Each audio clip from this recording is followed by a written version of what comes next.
আলোচনা করছিলাম বাইজিদ বুস্তামি রাহিমাহুল্লাহ তাআলা গাছের নিচে বসে ইবাদত করতেছিলেন, গাছের থেকে পায়খানা করে দিলেন, মনে আছে আপনাদের? এমনি অবস্থায় হাঁটতে হাঁটতে 7 মাস কাটায় গেছেন। একটা ঝোপড়ির কাছে একটি বাড়িতে গিয়ে বললেন, মা গো মা, আমাকে একটু ওযু করার মতো পানি আমাকে দাও, 1 লোটা পানি দাও। ওই মা পানি না দিয়ে ওই ঝোপড়ির মধ্যে 1 লোটা পানি উঠানে ঢেলে দিলেন। 1 নয় 2 নয় 3 বার পানি চাইলেন ওযুর জন্য। ওই মা পানি না দিয়ে লোটা ভরা পানি উঠানের উপর ঢাললেন। বাইজিদ বুস্তামি রাগান্বিত হয়ে চিন্তা করলেন, আমি একটু রাগের কিছু আমার ফয়েজ দেখাই, আমার তো পাওয়ার আছে, আমি একটু পাওয়ার দেখাই। মা জবাব দিলেন বাড়ির ভিতর থেকে, ও বাবা বাইজিদ, তুমি নির্জন জায়গাতে তুমি গাছের পাখি পড়াইতে পারো, গাছের পাখিকে তুমি জ্বালায় দিতে পারো, কিন্তু এমন দুঃসাহস করিও না আমার মতো মহিলাকে জ্বালা দেওয়ার। আলহামদুলিল্লাহ নাহমাদুহু ওয়া নাস্তাঈনুহু ওয়া নাস্তাগফিরুহু ونعوذ بالله من شرور أنفسنا ومن سيئات أعمالنا من يهده الله فلا مضل له ومن يضلله فلن تجد له وليا مرشدا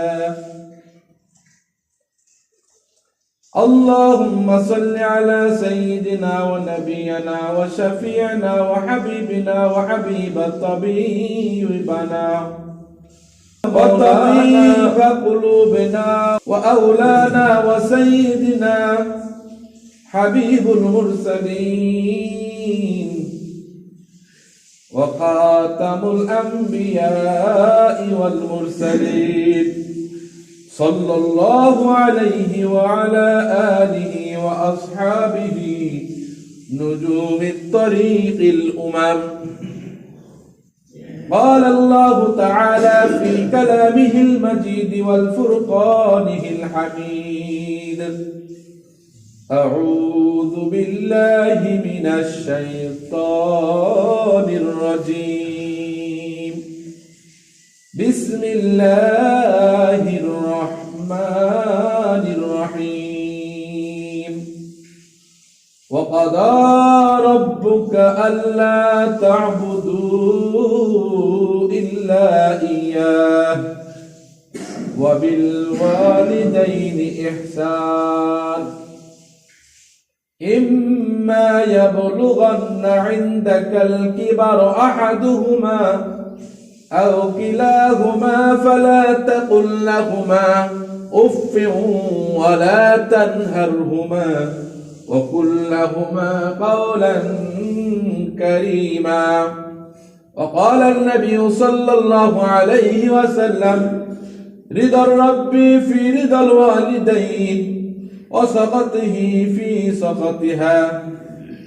سأل عبد الله بن مسعود رضي الله تعالى عنه قال: قال رسول الله صلى الله عليه وسلم: أحب الأعمال إلى الله قال الصلاة على وقتها.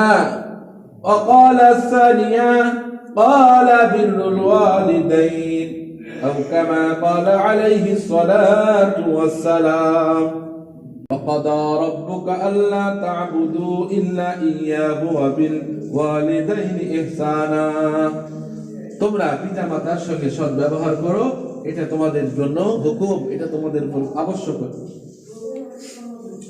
ইম্মা ইয়াবলুগান্না ইনদাকাল কিবারা, তারা যদি বার্ধক্যে পতিত হয়ে যায়, কিলাহুমা, দুইজনেই, অর্থাৎ বাবা মা দুইজনেই যদি কি হয়ে যায়, বার্ধক্যে পড়ে যায়, বয়সের ভারে সে কি হয়ে যায়, বার্ধক্যে উপনীত হয়ে যায়। আও কিলাহুমা ফালা তাকুল লাহুমা, একজন হোক অথবা দুইজন হোক, ফালা তাকুল লাহুমা, তাদের সঙ্গে এমন ভাবে কথা বলো, উফফি ওয়ালা তানহারহুমা, তারা যেন কখনো তোমার কথা আর তোমার ব্যবহারের দ্বারা উফ শব্দ না বলে। ওয়াকুল লাহুমা কাওলান কারীমা, আই কাওলান সাদীদা, নরম নরম কথা বলো, আই কাওলান সাদীদা, মিষ্টি মিষ্টি কথা বলো। এটা কার হুকুম, কার নির্দেশ? আমার আল্লাহর নির্দেশ। আর এই সম্পর্কে হাদিসে আল্লাহ রাসূল সাল্লাল্লাহু আলাইহি ওয়াসাল্লাম বলেন, ওই পিতা মাতার সঙ্গে সৎ ব্যবহারের দ্বারা, সুন্দর আচরণের দ্বারা তোমার আল্লাহর সন্তুষ্টি তোমার উপরে। যদি তারা অসন্তুষ্ট হয়, আমার আল্লাহ আমার আপনার উপরে অসন্তুষ্ট। ওই পিতা মাতা যদি আমার আপনার উপরে সন্তুষ্ট হয়, আমার আল্লাহ সন্তুষ্ট। তারপরে আব্দুল্লাহ ইবনে মাসউদ রাদিয়াল্লাহু তাআলা বললেন, আহাব্বুল আমাল ইলাল্লাহ, আমার আল্লাহর কাছে কোন আমল সবচেয়ে বেশি প্রিয়, পছন্দনীয়? আল্লাহ নবী সাল্লাল্লাহু আলাইহি সাল্লাম বলেন, as-salatu আলা ওয়াক্তিহা, তাও তোমরা সময় মতো নামাজ আদায় করো। তারপরে বললেন, ইলা ইয়া রাসূলুল্লাহ, তারপরে কোনটা? ক্বালা বিরুল ওয়ালিদাইন, তারপরে হলো তোমার পিতামাতার খেদমত করো। ধরে কোন সুবহানাল্লাহ।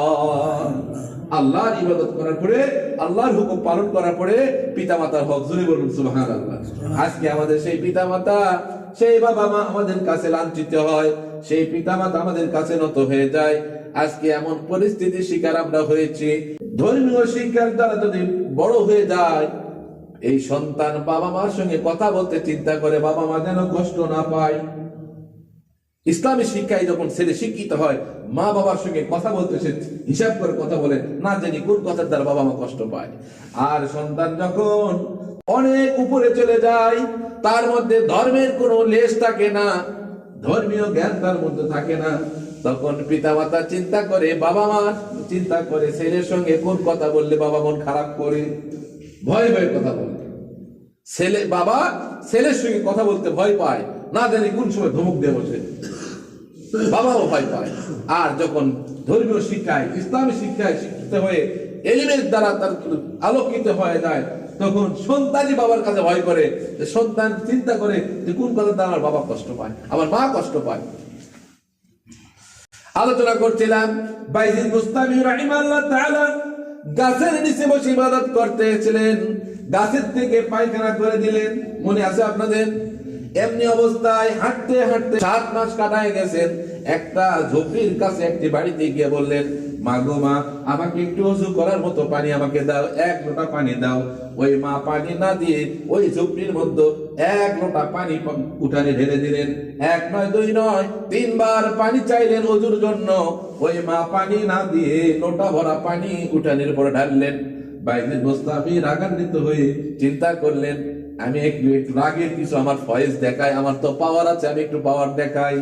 মা জবাব দিলেন বাড়ির ভিতর থেকে, ও বাবা বাইজিদ, তুমি নির্জন জায়গাতে তুমি গাছের পাখি পড়াইতে পারো, গাছের পাখিকে তুমি জ্বালাই দিতে পারো, কিন্তু এমন দুঃসাহস করিও না, আমার মতো মহিলাকে জ্বালা দেওয়ার তুমি সাহস করিও না। তুমি পারবে না, তোমার ক্ষমতা নাই। তুমি পাখি পোড়াতে পারো বটে, কিন্তু আমাকে পোড়ার ক্ষমতা তোমার নাই। বাইজিদ চিন্তায় পড়ে গেলে, কেমনে জানে আমি এত দূর থেকে এই অকামটা করে আসলাম, আল্লাহর কাছে অপরাধী হয়ে গেলাম। আর এত দূরের খবর, মাইলকে মাইল দূরের, শত শত মাইল দূরের খবর আজকে কেউ দুনিয়ার কেউ জানে না। আমি নিজে অপরাধী, আমি শুধু নিজেই জানি। কিন্তু আজকে দেখি এত দূর একজন মহিলা মানুষ তো আবার খবরটা জেনে গেছে। এটা কোনো সাধারণ মানুষ হতে পারে না, এটা কোনো সাধারণ কোনো মানুষ নয়। না জানি এর মধ্যে কোনো আউলিয়াতের কোনো আল্লাহর প্রদত্ত কোনো এলিমের মধ্যে আছে।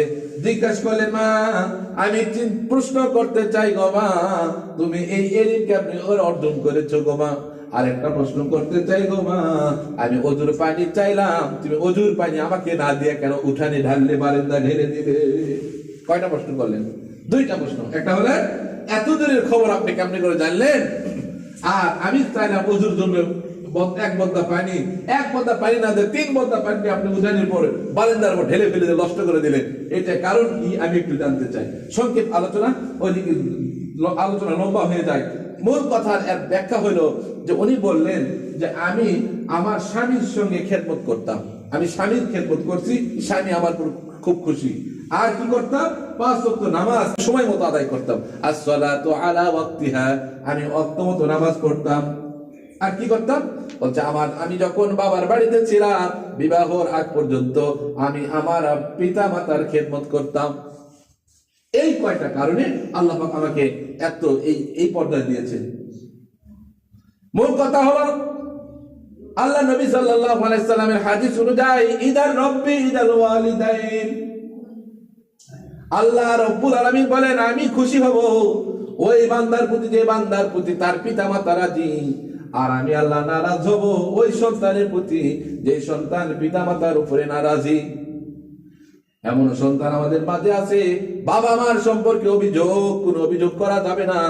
গত জুমায় বলেছিলাম বড়দের কোনো অভিযোগ করা যাবে না, বড়দের কোনো বিচার করা যায় না, বড়দের কোনো বিচার দেওয়া যায় না।